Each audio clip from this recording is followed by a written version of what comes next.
dinner we've all been drinking. Secondly, hi, it's Belle, it's Allie, it's Mary. We're back for Drunk Review.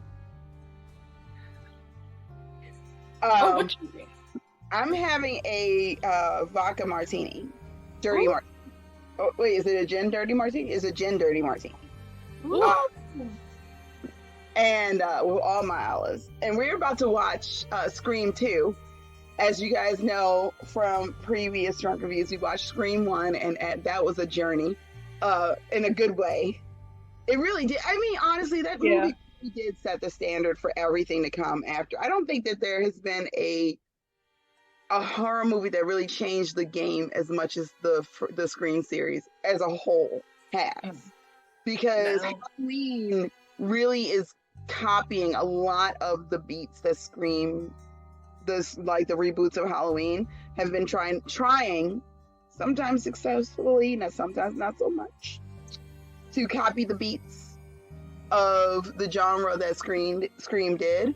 So it's it really has changed the game a lot. There's a whole bunch of horror movies I want to watch now. Like, I want to watch Fresh with you guys. But first we got to get through the Scream series before we go through Fresh. I heard about it. The one that came out on Hulu? Yeah, and now I'm like, well, I got to watch it. It's wild. Okay. That's what everyone who was seeing it say. They were like, girl, you need to prepare your loins. Yeah, you need to mentally prepare yourself. That movie is wild. Yeah, so I'm like, okay, well, when I'm done the Scream series, we will do like Fresh going forward. And I want you guys to see Men because I saw it, and if I'm going to be traumatized, and so is everybody else. So, I mean, I see Men every day, and it is kind of scary. That's just day-to-day life, isn't it? This is everything that you think about dudes, like the worst kind of dudes, in one movie. And that's all I'm going to say. Constantly telling you to smile. There's a lot of that. It's a lot. I needed a minute after I saw it. I needed a minute. Yeah. I needed a minute and perhaps a priest. I was a little done. It was like, I need my spirit cleansed. Yikes. So if I have to suffer, you guys have to suffer. Then you have to watch Zombiever again. No, I don't have to watch Zombiever again. I watched it once, and that was more than that was enough. That's enough. We're on torment. Enough for the Zombiever. No, Allie, unacceptable. Like, we love you, but once is enough. We love you. But they're zombie beavers. No, ma'am. No, ma'am. And zombie bear. No, ma'am. No. We suffered enough. We have suffered enough. Scream to everybody. We're gonna mute again because we do not want to have the world's worst feedback. But yeah. So again, if you like this, check us out on Facebook and Patreon and Tumblr and Twitter and soon to be Spoutable and all those good things. And follow us at PC Uncovered on Twitter and Instagram, popcultureuncovered.com, Pop Culture Uncovered on Facebook, Tumblr, and Patreon. We love y'all, and let us begin.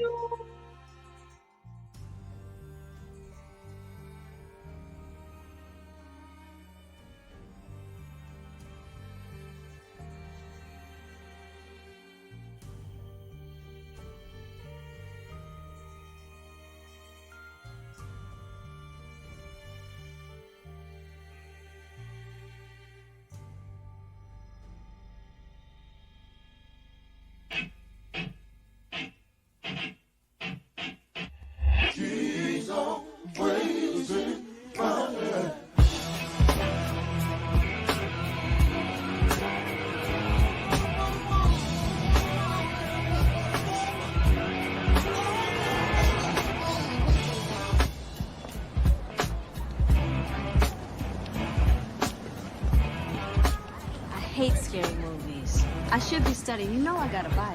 Baby, did I mention that these tickets are free? Free. Sandra Bullock is playing right down the street. Nobody would pay $7.50 to see some Sandra Bullock shit. That she naked. Oh, but you will sit through a movie called Stab. It's adrenaline, Maureen. It's good to be scared. It's primal, you know what I'm saying? Well, I'm gonna tell you what it is, okay? What? It's a dumb-ass white movie about some dumb-ass white girls getting their white asses cut the fuck up, okay? Yeah, I suppose Sandra Bullock is Miss Ethnicity, right? Well, no, all I'm saying is that the horror genre is historical for excluding the African-American element. Well, that's how you get your PhD in black cinema, Sister Soldier. Listen, I read my Entertainment Weekly, okay? I know my shit. Yeah, Maureen. I read my Black Beat too, homie. Tonight we're gonna have an all-black movie, all-black cast, all-black wardrobe, black eyes, everything. Black-eyed peas, the black cats. You give me one. Crazy. Thank you. Hi, here you go. What's this? Stab souvenirs the studio sent them. And it's white. Thanks. Thank you.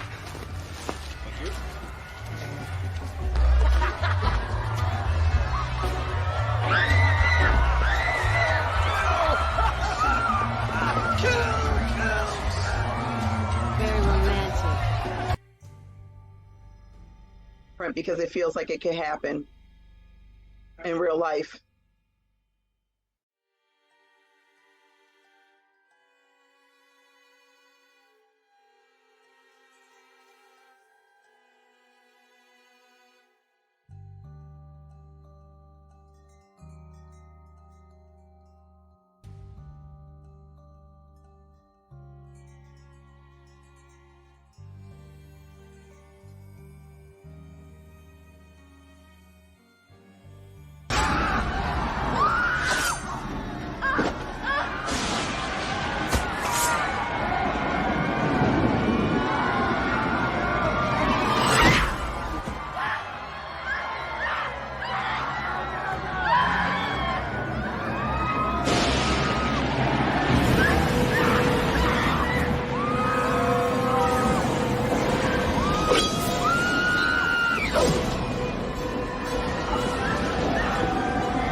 All right.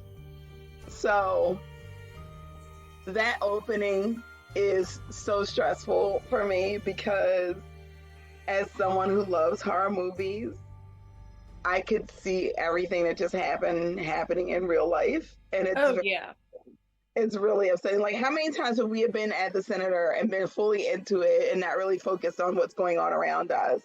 Yeah. Yeah, and how many times have there been mass shootings in theaters too? That's just what I was gonna say. Repeat what you said, Allie, because I didn't quite catch it. I said, and how many times has there been shootings in a theater? Like it has happened. Exactly. It's not necessarily going along the lines of the movie, but I mean, it's totally probable. But it's in the same realm of things where you're so focused on the screen and the environment of being entertained that you're not paying attention to who's coming in and what they're doing. And it could be someone with a knife or with a gun. And if you're there watching a horror movie like all of them are, you're not going to take notice of another person screaming or, oh, I've been stabbed, when the whole movie's about being stabbed. Like, they don't...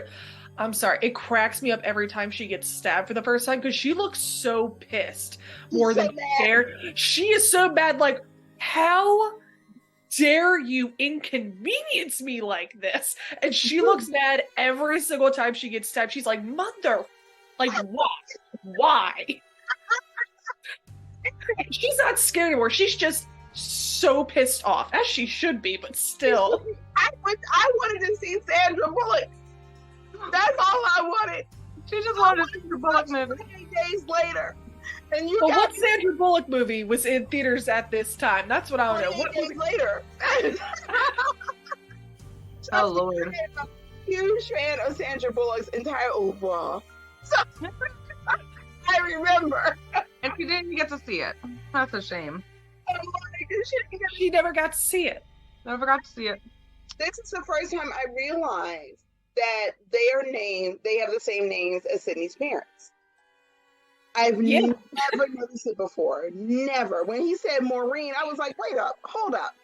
And I looked it up, and sure as shit, they have the same names as Sydney's parents, which is probably why they were targeted. That's exactly why. Yeah. I'm like, well, damn. I Plus, just like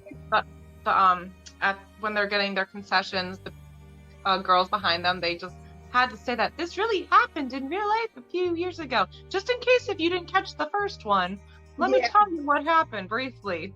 And some really poor acting. well, it was terrible acting, but you know what? If that was all the exposition we're going to get, if that was all of it, that I would have been happy. Because I honestly, personally, if you're going to see Scream 2 and haven't seen Scream 1, then why are you here? Like, honestly. We're here for Timothy Olyphant. I mean, okay, fair. Okay. That's fair. And for the brief Bokeem Woodbine, goodness. And for Liev. Yeah, but I mean, it's very brief. And Jada, of course, looking flawless. Also, the bitch is not aging, and I don't appreciate that at all. She looks the same now, and it's not rude. It's rude, honestly. Like, flawless. Flawless. It's been 20 years. She looks the same. She and has the decency to get some gray hair and like at least one wrinkle. Right? Just she one. and Nev both. But she and Nev both literally like look exactly the same as they did 20, 30 years ago. Because this movie came out this one came out in 1998. The other one was 1996. And I'm just like, y'all are rude. I'm mad. It's rude, and I'm put out. All right. Let's see what's going on with Sydney. How's she doing? She's going through it, as always. It was bad for her. Wait now. It was bad for her. It was really bad, y'all. She had a brief moment of not being attacked, and that was over very quickly. Very quickly. Yeah. It was fun while it lasted. Let's go.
Hello?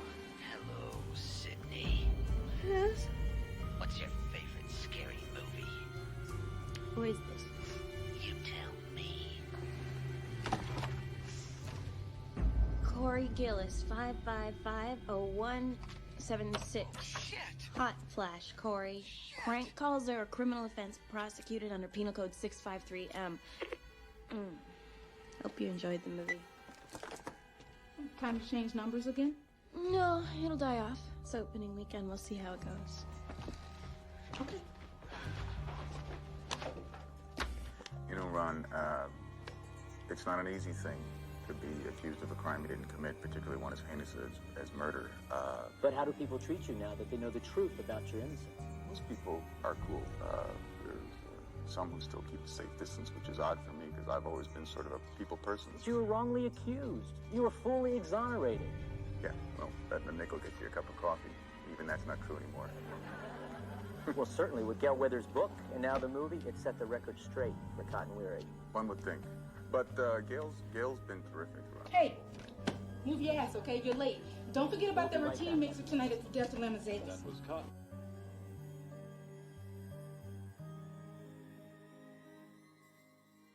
It really sucks that like she can never have a normal life because either the people around her are garbage or the people around her are good people and they get murdered. Yep. That's her life now. And it keeps going and going and going. I will say one thing I do love about this franchise, like even though that is her continuous story, that it keeps going, people come into her life and they're either shit or they're good and they get killed by the shit people. Every movie does up the stakes and they do refresh the story. So even though it's the same rinse, cycle, repeat, it always feels a little different. It's never boring.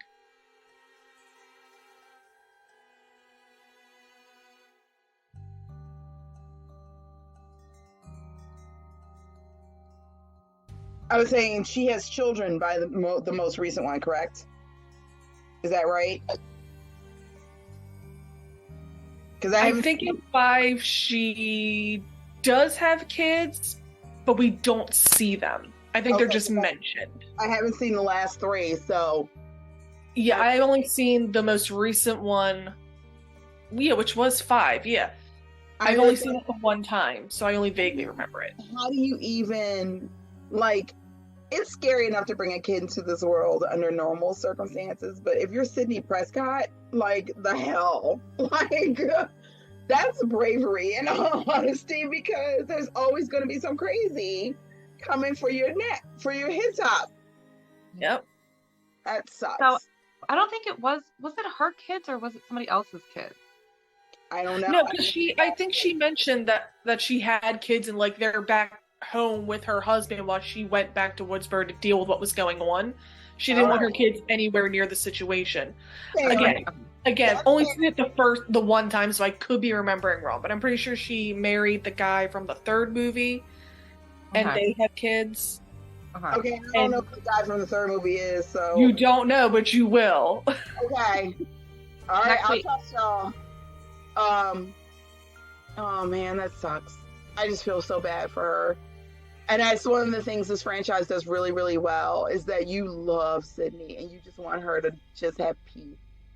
Yeah. You want her to just have peace and for people to stop being crazy around her or in her vicinity, and it just doesn't happen. And I think it's very Ripley, speaking of aliens, because Ripley, like in the 2nd movie when she met Hicks, I was like, oh, and like, especially after finding out like her daughter was dead. So, because she had been in cryo for so long. So it was like, oh, well, she's got Hicks and Newt. And then to find out by the 3rd movie that they didn't survive just gutted me. When I almost walked out of I'm not going to lie, guys. When I first saw the 3rd Alien and found out that Hicks and Newt didn't survive, I legit almost walked out of the theater. I was so pissed. I was so mad. So at least Sydney survives, apparently. I don't know. And has kids, but we'll see if her kids get drawn into this madness. We'll find out. I don't know. So, side note, this is really funny. Every time I pause, I'm getting like fast food advertisements. So am I. I got a Sonic advertisement on mine. What about you? Yeah. So like Cindy is looking like really pissed off about this Baconator burger. And I'm like, it's okay. You can have one. They're not invented yet in your time, but look to the future and you can have that burger. But she looks really pissed off about it. It's amazing. Fantastic. All right, let's keep going.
did you say, Mary? Not Cece. God. Like, first of all, I'm so behind you guys because of my things skipping and freezing. So she's currently just run up the stairs for me, but I'm just like, God damn it, Buffy! Into the house, Cece. You know. I'm like, Cece, you just set the alarm. All you gotta do is open that front door. It starts blaring, and you bolt. People will come. Like, just come on. Y'all, when I saw this in the theaters, like, the way I cried, I legit, like, burst into tears because I was like, not her! Especially after, like, just seeing I Know What You Did Last Summer right before this. I know. It's like, not again! Oh my god, Sarah Michelle Gellar's insides are just But like... they were so smart casters. It was the same effect you had with Drew Barrymore. Like, it's Drew Barrymore. They're not gonna kill her. And they cast Buffy. So, like, there's no way Buffy's gonna get got. Freaking hell! Especially since she was kicking his ass, too. Yes. And I was like, no! She was straight up, like, laying haymakers on his ass. And then, murked. I just like... I like stuff burned to the face. So bad, you guys. It was bad. I love that she threw that plot at his face. Fuck him up. I was like, keep throwing shit. Fuck him up. Do not stop. That's the thing in all of these movies that I will say. In every one of the horror movies that I've ever seen. If you got that motherfucker down, keep fucking him up. Don't stop and run. Keep fucking him up. Take whatever is handy and fuck them up with it. Until somebody comes to help you, keep bludgeon them until there is nothing left but paste. As my mom would say, have you cut their head off? Then they're still available to get up. Cut their heads off. Take it off.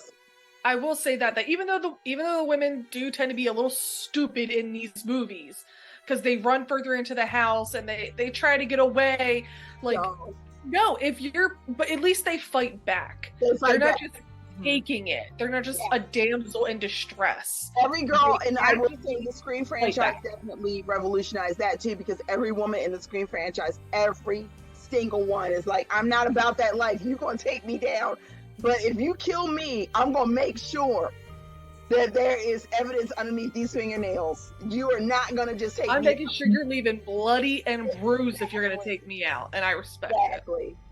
And that was a huge, in all honesty, that was a huge shift. Because other than Laurie Strode, can you think of another final girl that ever really, truly gave as good as she got in horror? Maybe. Oh, and I always forget her name from Nightmare. Oh yeah. Heather Langenkamp. Yeah. Langenkamp's character. She's the only Laurie and her. She's the only one where they're like, no, if you come after me, I'm gonna make you wish you had not. And I love that. And this franchise, other than those two, this franchise is the only one where every woman is like, no, we ain't playing that game today. If you kill me, I'm gonna make you regret every single moment of coming into my space. And that's the thing, even with Halloween and with Nightmare, even though our final girls do fight back and they give as good as they get, that is not true of all the women throughout those individual movies or even the whole franchise. It's literally just the final girls. In the Scream franchise, that is not true. Every woman puts up a fight like a mofo. The guys are the weakest link in these movies, actually. They really are. Dewey is, man, listen, I love Dewey. That man has for a police officer, he has no concept of gun safety at all. Can I just tell you, as somebody who was a child of someone who was in the military, Dewey, the way Dewey holds the guns makes me want to scream. How is he a cop? How? I feel like he could not have passed like a gun safety test. What is exactly, Allie? What is this? I'm like, bitch. He gets it from Rick Grimes. Holding the gun just like this. Willy-nilly, safety off, as you're about to like knock on a possible victim's door for a kill. And I love Dewey. Y'all, I love Dewey, but his gun safety makes me itch.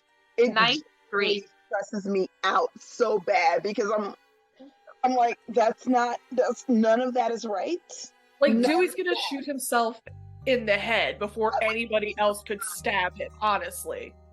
You guys have told me that I need to be like checking for Dewey and Cotton in the next few movies, and I'm just like, does Dewey actually shoot himself? Is that what happens? Because at this point, it would. Honestly, I don't remember if he ever does, but it would not surprise me if he shot himself in the foot or something. Yeah, in the foot or something. I don't know if he ever does though. Whoopsies. So bad. But like poor Cotton though. Cotton just wants to set the record straight, move on with his life, maybe make a little money for it for his emotional damage and compensation, as he should. He was wrongfully imprisoned. If you were wrongfully imprisoned, you deserve your 15 minutes and compensation for that. You deserve it. Yes. But poor Cotton thinks that he's gonna get this moment with Sydney to set the record straight and that it's all on the level. And Gail is just being Gail, like, no, we're gonna spring it on her. Get that genuine reaction.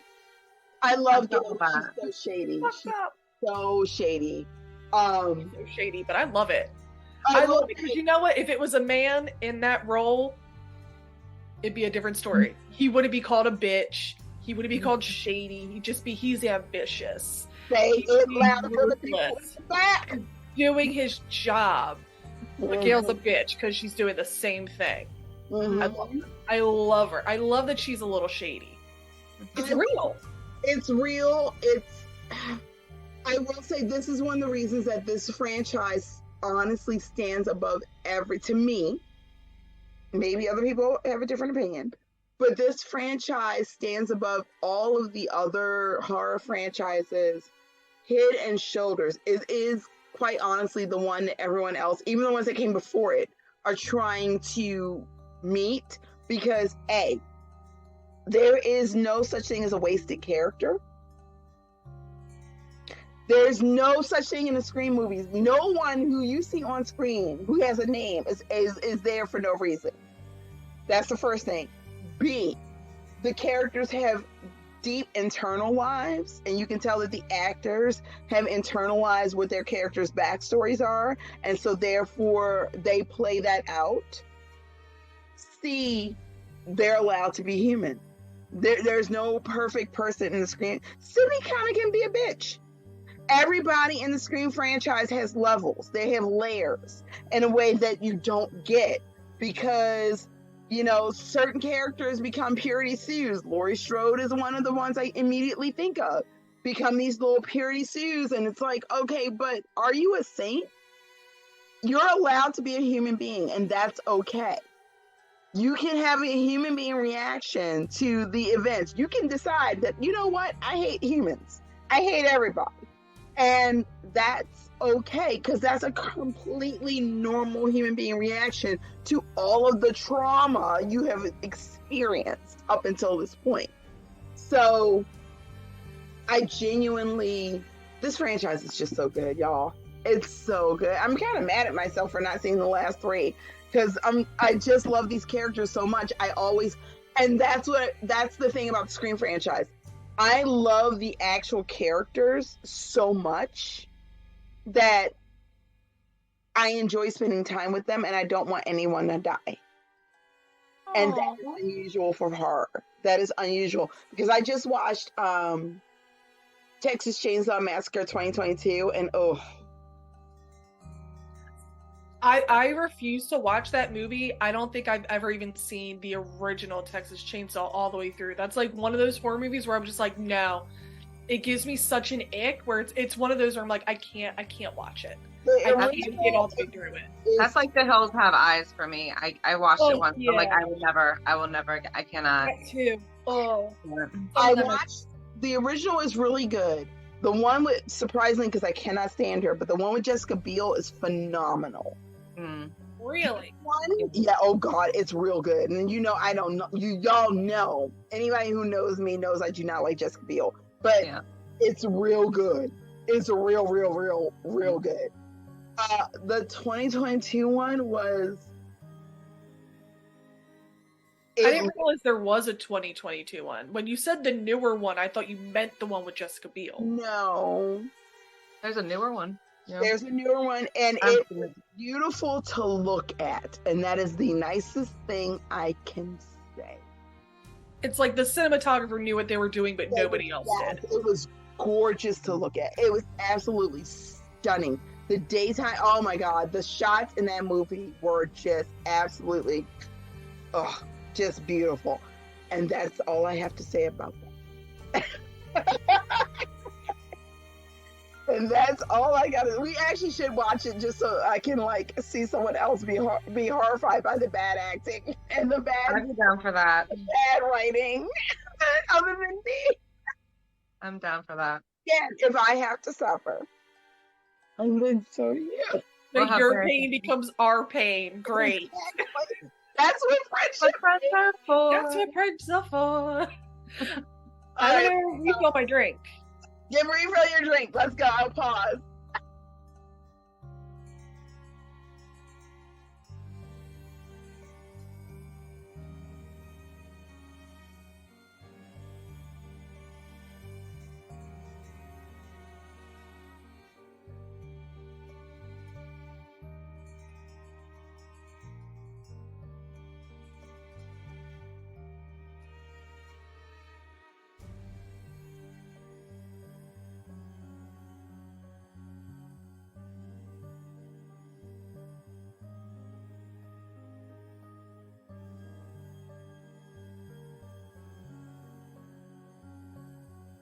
There is no Cassandra. There's only Zool.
Take 5.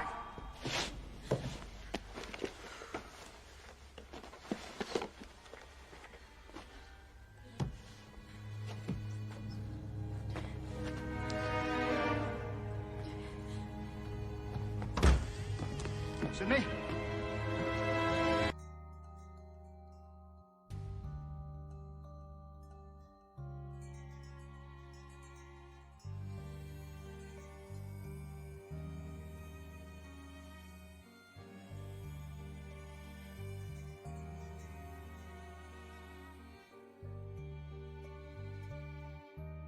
just want to sit here and wait and see who drops next? Well, I don't know. Bonehead. Gail's not here. I'm not interrupting anything, am I? You three look deep in thought. Have you ever felt a knife cut through human flesh and scrape the bone beneath? It's him. Who? The killer. He can see us.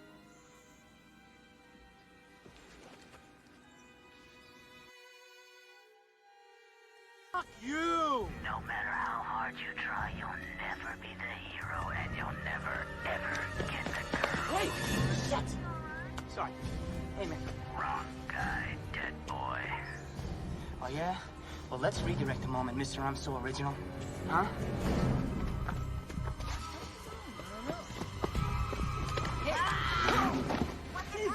What the hell are you doing?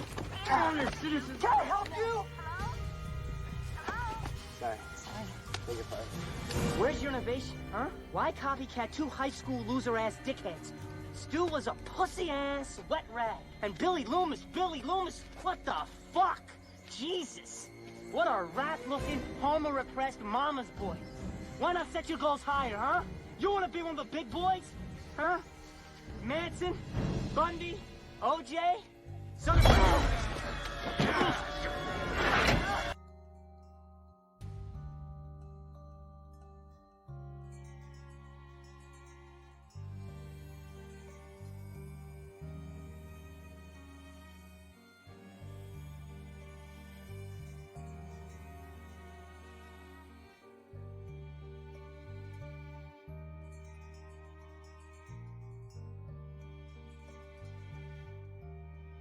Y'all, I'm a mess.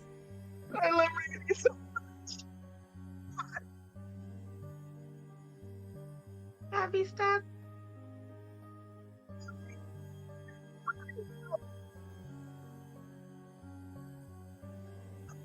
I'm not doing it. I'm not here. You would think I hadn't seen this movie. Every time Randy dies, I'm just like, not Randy! Not Randy! I'm not handling this well, and the alcohol is not helping. Randy, for all of his theories and his brilliance and his horror movie, you know how he made a classic mistake. He didn't stay put in the public fucking area. If he just stayed on that bench under that tree. On that bench, he wouldn't have got it. She wouldn't have got him. So we all agree that that was definitely Debbie, right? Oh, yeah. Okay. Yeah. Like, it has to be Debbie. That's the only one it could be at that point. Yeah, the rage with which she... Yeah. With which Randy is grabbed and how he looks afterwards, that was a pissed off mama, because he was bad-mouthing her boy. Mm-hmm. Yeah. All right. I'm going to try and pull my shit together. Get it together, Belle. I'm not doing well. I love Randy so much. He's my favorite.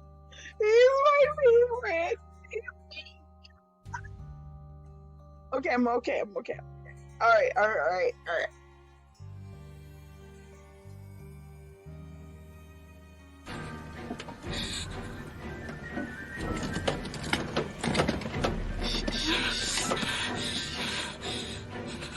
Through the window.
Callie. What? I want to know who it is. Oh no, come on, Sid, come on, please. I'm Let's going just go. Look, stupid people go back, okay? Smart people run. We're smart people, so we should just get the fuck out of here. Callie, I'm sick of running. If we know who it is, then it's over. We can just get the police. Yeah, when we come back, he'll be gone. It will only take a minute. I have to do. No, Sid. No, Sid, come back. Sid. Sid, come back.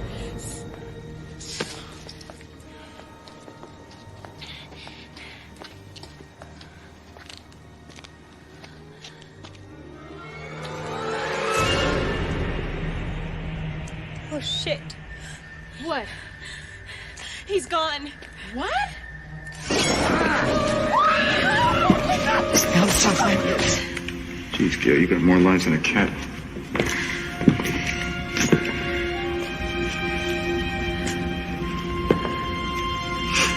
Give me one of those.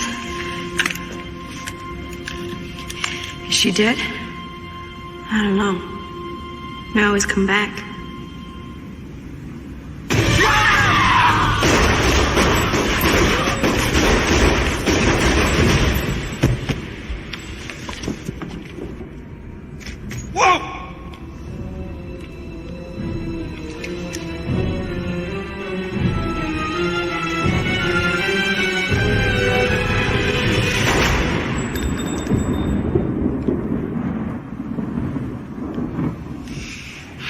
Just in case.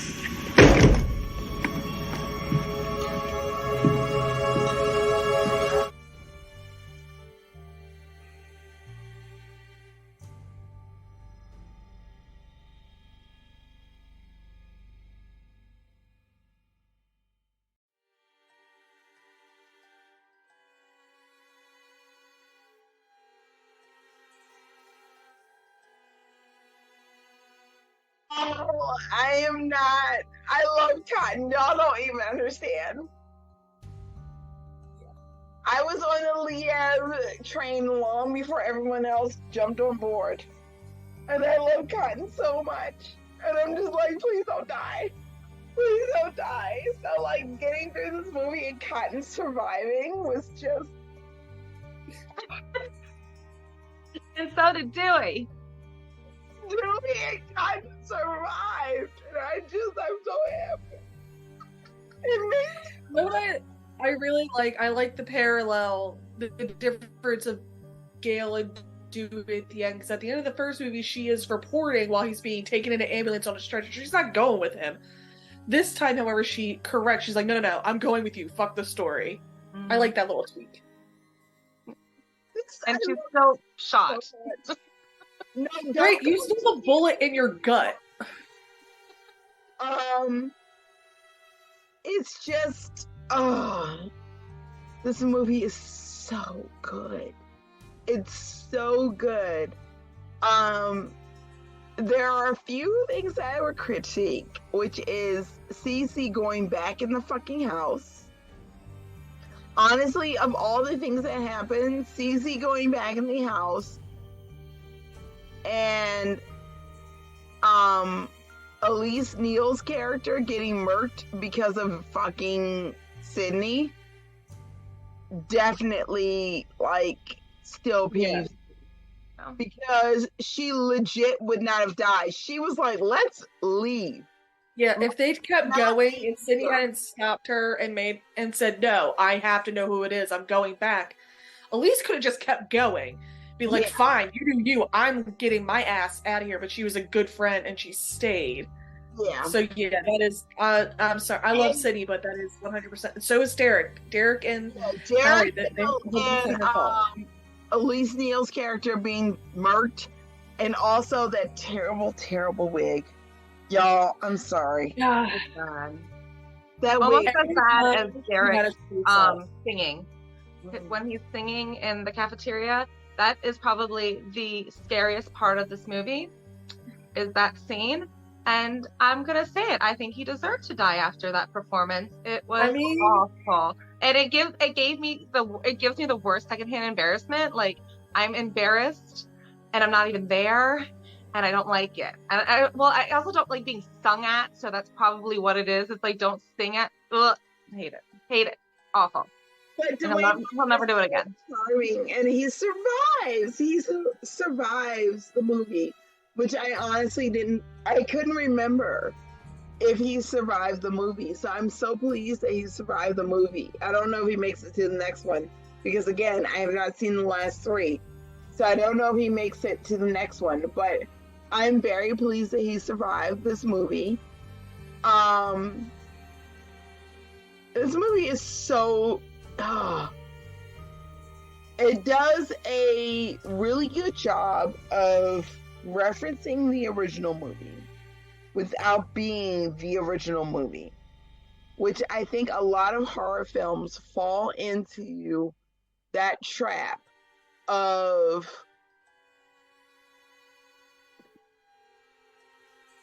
trying to repeat the things that made the original work, but don't do a good job.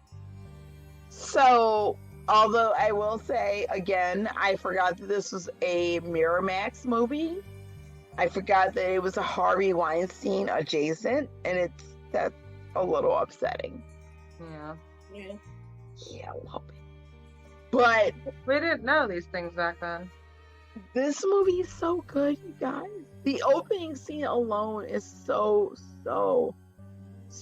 good. What's so tragic about that opening scene is that I only remember parts of it, but I remember the entirety of the Scary Movie spoof of that scene. I remember the spoof more than the actual scene. That's terrible.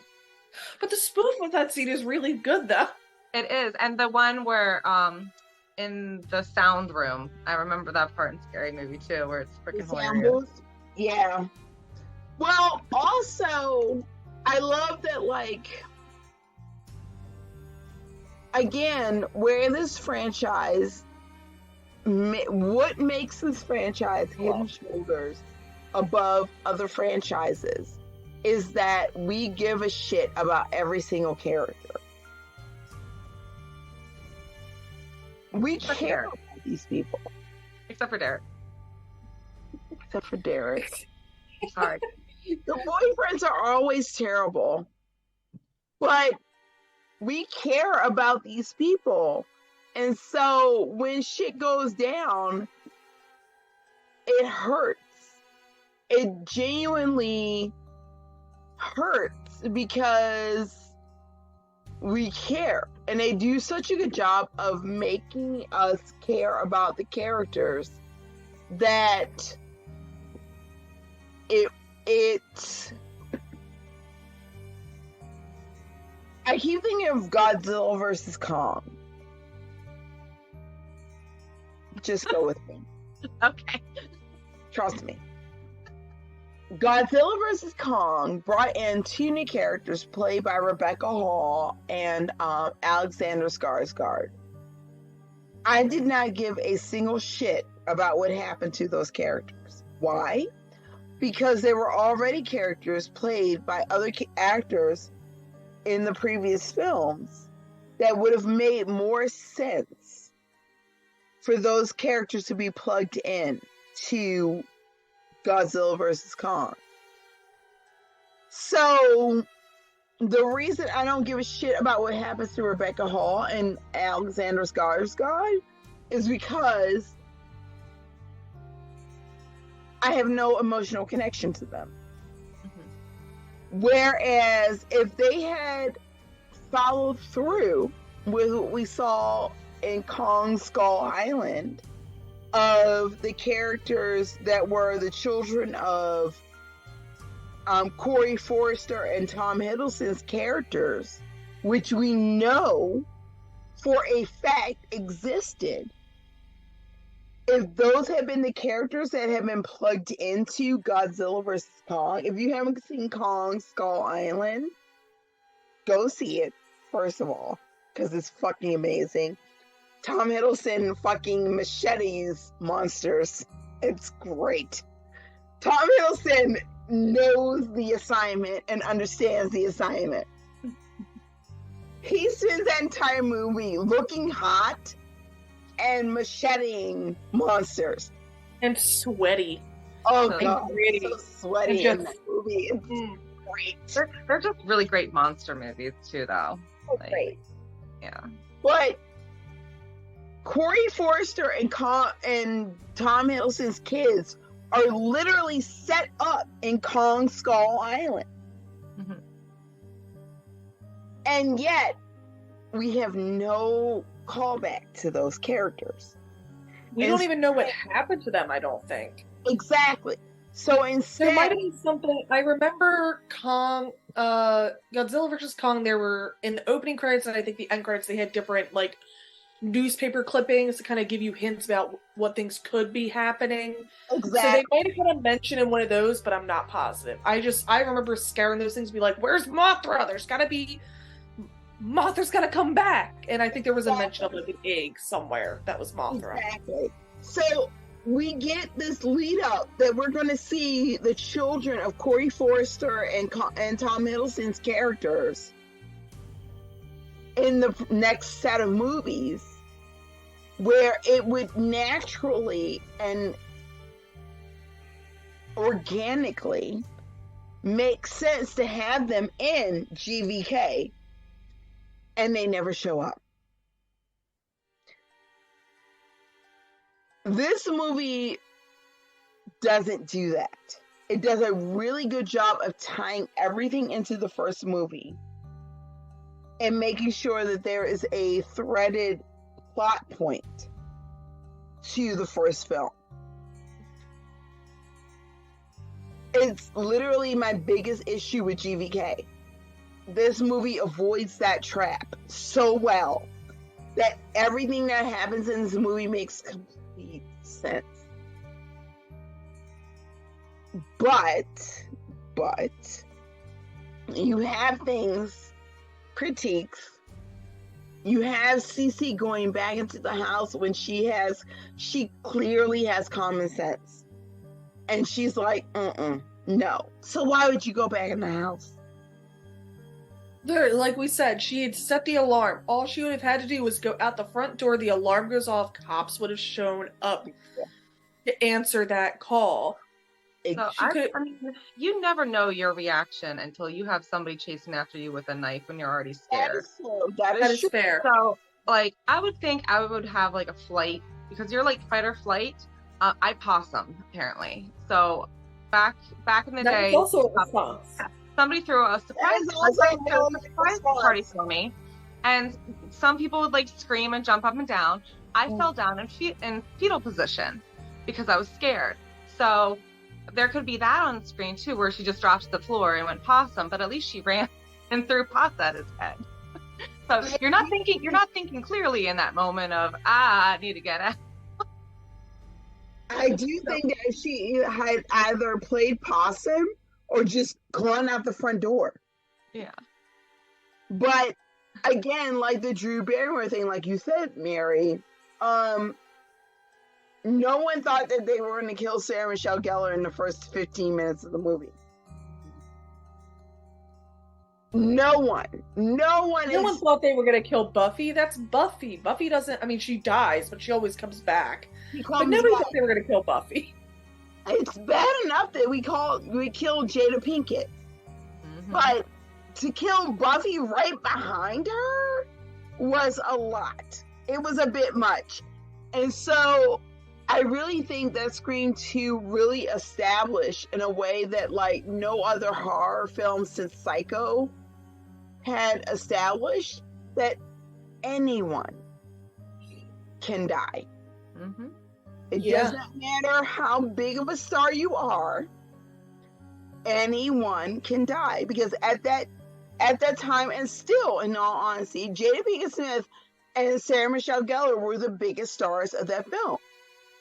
And so for both of them to be killed in the first fucking 30 minutes of the film was like, what is happening? Yeah. So it did a really good job. Debbie's motivations were honest. It made more sense than Mickey's. Mickey just wanted to be famous. Yeah, he just wanted to be famous. That's all he wanted. Debbie was just, no, fuck you, fuck your mom. I'm avenging my son. Right. I was wrong. I'm avenging my son.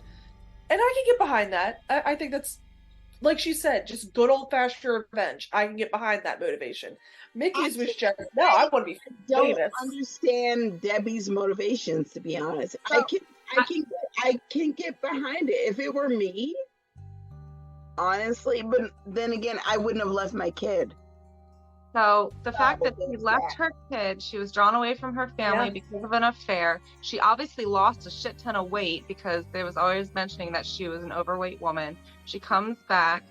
If her son has psychological issues, he's obviously got it from somebody, and sounds like it would be her that she had to get away from her family. So I mean, and I think the guilt because she left her son behind is probably part of it as well. So many layers. That's the thing about this series. I think it's interesting that Debbie and Mickey are really solid parallels to Billy and Stu. Billy and Debbie just flat out wanted revenge against Sydney and her mom for what Maureen did to their family. Yep. Stu and Mickey, they just wanted the fame. They were just there to cause chaos, have fun, and get famous doing it. Yep. They're very much a Littlefinger. Chaos is a ladder. Sorry, the alcohol is kicked in. Nah. I don't know if you can tell. Are you still squishy? Timothy.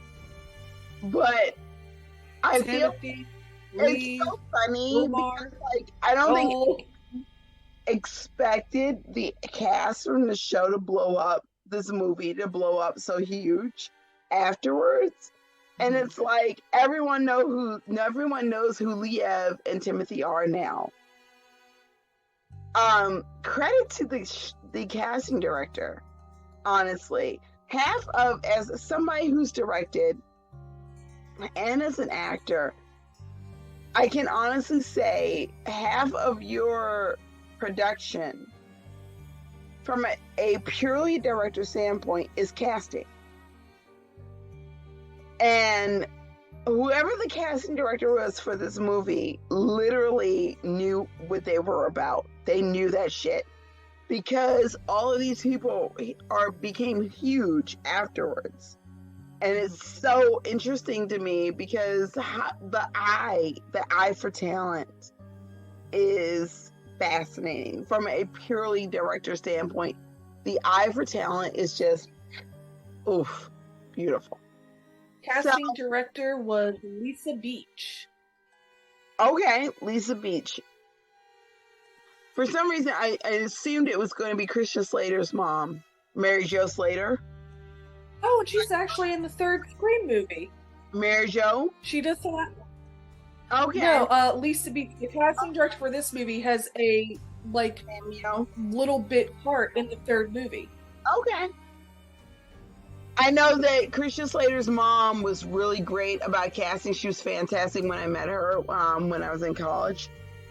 And she really had an eye for talent that I don't really think a lot of people have to this day. So I honestly expected it to be her. But damn, go on, Lisa Beach. You go. You go, you bad bitch. Wherever you are. Good job. Good job. So, anywho, that was Scream 2. Now we're going to go into the waters that I have not waded in, which is Scream 3 and 4. So God help us all. According to Allie and Mary, I am going to be very upset for the next few movies. Maybe not. According to you guys have already said that I'm going to be very upset. You've already given away the goat. We never said you would be upset. You asked us a question. We said we're not telling you because you need to be kept in suspense. Okay. I did one of these. We're not telling you what happens. You need to be in suspense until we watch the next 3 movies. I'm Yeah, so 3. scared. And I mean, I obviously remember everything well because I thought Joel died. I'm so genuine. That was the one thing that you had me second guessing myself. I was like, no, I remember him filming Gale at the end. He definitely doesn't die, right? Yeah. And like, I watched this movie in October, so my brain's like, I don't know. I am so scared to watch Scream 3 and 4 because, like, my 2 favorite characters, which are Dewey and Cotton, and you guys are not making me feel confident about their ability to survive the next 2 movies. I mean, Dewey becomes a shish kebab pretty much every single movie. That's true. You should just expect that. Dewey is basically a pincushion. You know, if he practiced better gun safety, maybe that wouldn't happen. Or had a better wrestling career. Not to victim blame Dewey, but if he practiced better gun safety, maybe he wouldn't be used as a pincushion so often. It makes me so crazy, you guys. I can't. The way he carries his gun, I cannot begin to tell you how much it makes me upset. It upsets me so bad. But, nonetheless, I'm girding my loins for next week when we watch Scream 3, and hopefully I will survive the terror. In between time, thank you all for watching us watch Scream while we are hammered out of our minds. Mostly me, a little bit Mary and a little bit Allie, but mostly me because I don't work a normal job. So yeah, I gotta work in the morning. I don't work until in the evening. I don't go to work until 5 o'clock at night. So I guess if you have 5:30. Hey, during the daytime. I'm already in my pajamas. Meanwhile, normally this would be when I would just be coming home from work. So, on that note, I love you guys. Please wear a mask, wash your hands, stay 6 feet apart from people you don't know. I know that they said that the pandemic is over. It is not. It is not. Please be safe out there. We love you very much. If you want to find us, you can find us at PC Uncovered on Twitter and Instagram, popcultureuncovered.com, and Pop Culture Uncovered on Facebook, Tumblr, and Patreon. And you can become a patron on Patreon for as little or as much as you like. But if you become a Patreon, I can pay these 2 ladies, these 2 gorgeous, amazing women, for their contributions. So keep that in mind. In the meantime, we love you. Peace. Stay tuned for Scream 3. And we are beginning the zone where I don't know what happens from this point on. But apparently Allie and Mary do. So God help us all. Okay. We love you. Bye.